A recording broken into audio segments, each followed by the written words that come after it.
चरणारविंद बोलो राधा रानी सरकार की जय। एक बार प्रेम से बोलो राधे, एक बार जोर से बोलो राधे। क्योंकि जहां राधे बोलते हैं श्याम सीधे हृदय में आके बैठ जाते हैं। कल आपने कथा को श्रवण किया। भगवान का प्रथम विवाह देवी रुक्मिणी के संग हुआ। परीक्षित की कथा को सुन रहे हैं। रुक्मिणी के और कृष्ण के विवाह की गाथा घर घर गाई जाने लगी। सारे लोग आनंदित हैं। ये कथा श्री सुखदेव जी महाराज राजा परीक्षित को सुना रहे हैं। द्वारिकायाम भूतराजन महामोदक पुरोक्षाम। पूरी द्वारिका में बड़ा आनंद बधाई बजी है भगवान के विवाह की। इधर परीक्षित जी ने पूछा, महाराज जैसे संसार के लोग विवाह करते हैं क्या उसी तरह से भगवान की संतान हुई या भगवान की संतान किसी अन्य तरीके से? तो सुखदेव जी कहते, राजन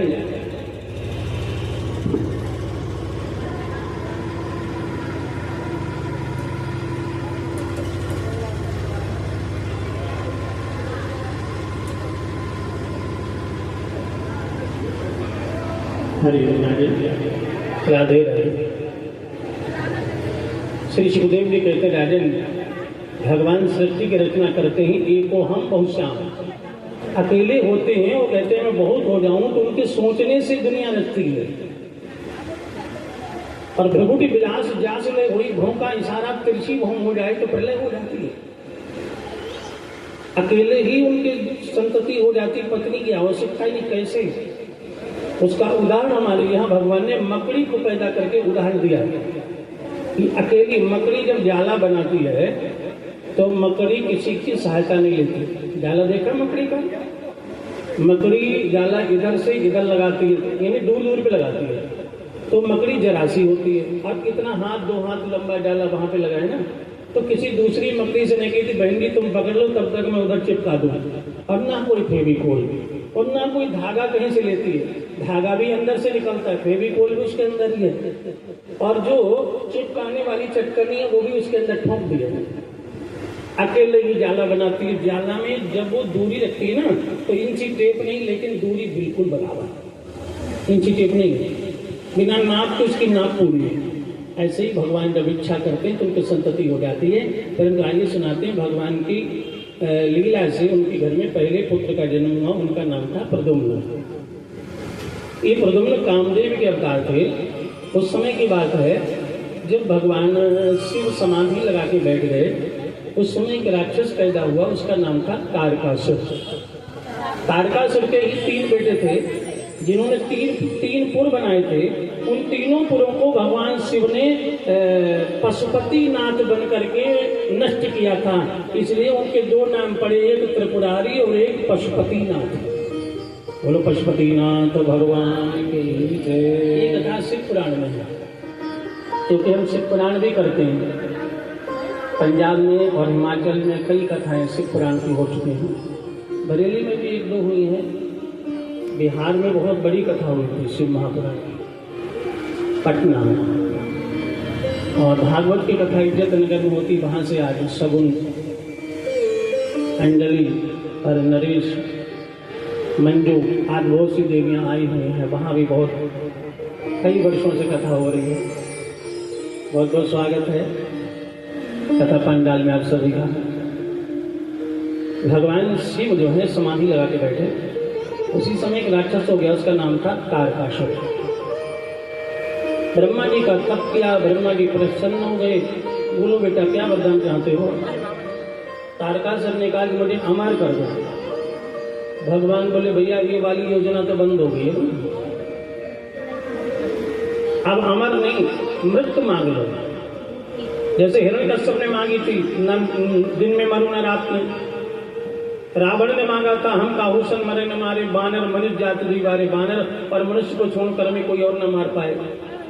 तो इसलिए, और महिषासुर ने मांगा था हमसे कि हमें एक अबला मारे, नारी मारे। तो महिषासुर के वरदान के कारण भगवती देवी को दुर्गा का अवतार लेना पड़ा। वरदान मांगो, उसने कहा ठीक है हमें वरदान दे दो, हमें शिव जी का पुत्र मारे। ब्रह्मा जी ने कहा तथास्तु। वो हंसने लगा। क्यों हंस रहे भाई? बोले हम अमर हो गए क्योंकि शंकर जी की पत्नी सती मर गई। अब पत्नी नहीं तो बेटा कहां से आएगा?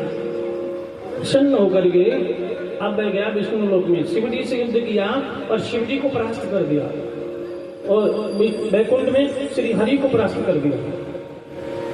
वैकुंठ में श्री हरि को परास्त कर दिया, ब्रह्मलोक में ब्रह्मा जी को परास्त कर दिया, इंद्र लोक में इंद्र को परास्त कर दिया, कुबेर का खजाना छीन लिया, त्राही त्राही मच गई। सारे देवता मृत्यु लोक में आए और मृत्यु लोक में एक देव भूमि है। अच्छा ये बताओ तपोभूमि किसे कहते हैं? तपोभूमि पता है किसी को? तपोभूमि है नैमिषारण्य और देवभूमि है हरिद्वार और प्रेम भूमि है वृंदावन। वृंदावन है प्रेम भूमि और त्याग भूमि है अयोध्या। देवभूमि हरिद्वार में सभा हुई, सारे देव आए कि राक्षस कैसे मरेगा योजना बनाने लगे। नेतन्याहू की तरह कैसे ब्लास्ट करना, कैसे मरेगा योजना बनाने लगे। अच्छा ये बताओ इंद्र, कुबेर, वरुण, अग्नि, क्या आप लोग में से किसी ने वरदान तो नहीं दिया इसको? ब्रह्मा जी खड़े हो गए, हमने दिया है। क्या वरदान दिया? बोले हमने वरदान दिया है कि इसको शिव जी का बेटा मारेगा। भगवान हरि ने कहा हे ब्रह्मदेव ऐसा काम क्यों किया? आप तो जानते हैं ना कि शिव जी की पत्नी सती की मृत्यु हो गई। ब्रह्मा जी बोले हमारे यहाँ लेख है शिव जी का कि शिव जी का विवाह पार्वती के संग होगा, उनके दो बेटे होंगे, एक कार्तिक और एक गणेश। और कार्तिक इसको मारेगा। तो बोले शिव जी कहाँ है? चलो शादी कराती है। नंदी बोले शिव जी तो समाधि में बैठे हैं और सबसे बड़ी बात उनकी समाधि को जो तोड़वाने जाएगा उसकी मृत्यु हो जाएगी। सारे देवता एक दूसरे का मुंह देखने लगे, कौन जाएगा? तभी विष्णु भगवान खड़े हो गए और बोले मैं जाऊंगा। आप किसी पत्नी को पता है कि वहां जाएगा तो लौट के नहीं आएगा, मर जाएगा, तो पत्नी नहीं जाने देगी, चाहे कुछ हो जाएगा। लक्ष्मी जी ने पकड़ लिया और कहा आप नहीं जा सकते। ये बूढ़े ब्रह्मा क्यों नहीं जाते? जैसे ब्रह्मा की पत्नी ने सुना तो कहा बहन जी झगड़ा होने लगा। और जब झगड़ा होता है ना तो किसी के पति को बूढ़ा कह दो तो तुरंत जवाब मिलेगा बुढ़ा होगा तेरा। हाँ झगड़ा हो गया और झगड़े में भी रगड़ा हो गया और रगड़ा भी झगड़ा हो गया। ब्रह्मानी और लक्ष्मी वापस में तन गई। लक्ष्मी जी कहती हमारा सुहाग मिटाने को घूम रहे ब्रह्मा, वरदान दिया तो जाएं जगाएं भोलेनाथ को। तभी नारद आ गए और बोले झगड़ा मत करो, झगड़ा मत करो, शांत हो जाओ। बोले क्या करें? तब धर्मराज से कहा कामदेव को बुला। धर्मराज बोले नहीं कामदेव को बिल्कुल नहीं बुलाना। कामदेव विश्वामित्र के पास गया था, मेनका को देख के 10,000 वर्ष की पूजा पानी में गई। कामदेव गया पाराशर मुनि के पास तो एक दुर्गंध आ रही थी, कन्या नाव पर बैठी, उसको देख के मोहित हो गए, क्योंकि जब कामदेव जाता है तो बुद्धि को बिगाड़ देता है। कामदेव गया था राम रहीम के पास कलयुग में थोड़े दिन पहले तो वो बाबा जी थे, उनको हरि प्रीत करनी थी मगर हनी प्रीत कर बैठी कामदेव की बदौलत। क्या करना था? हरि प्रीत। मेरी लगी श्याम संग प्रीत दुनिया क्या जाने, मेरी लगी श्याम संग प्रीत दुनिया क्या जाने, क्या जाने